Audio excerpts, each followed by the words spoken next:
ఇసుకను డంప్ చేసి బ్లాక్ మార్కెట్లో అమ్మకం నిషేధమని, అలా ఎవరైనా అక్రమాలకు పాల్పడితే వారిపై కఠిన చర్యలు తీసుకుంటామని ఎస్పీ శ్రీనివాసరావు అన్నారు. మాదిపాడు వద్ద ఇసుక స్టాక్ పాయింట్ను పరిశీలించి మాట్లాడారు. ఇసుక తరలింపులో అవకతవకలు లేకుండా సరైన కొలతలతో పైన టార్ఫిలిస్తో కవర్ వేసి తరలించాలన్నారు. ఇసుక పాయింట్ల వద్ద ప్రత్యేక టీములు ఏర్పాటు చేయడం జరిగిందన్నారు.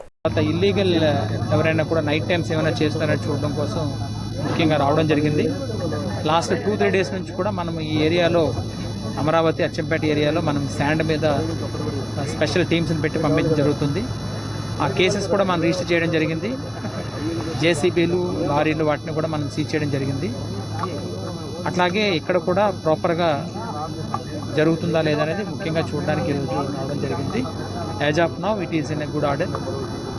ఆఫ్టర్ 6 తర్వాత కూడా ఇక్కడ ఎటువంటి ఇల్లీగల్ మైనింగ్ కూడా జరగకుండా చర్యలు తీసుకోమని మా సిబ్బంది అందరికీ కూడా తెలియజేయడం జరిగింది.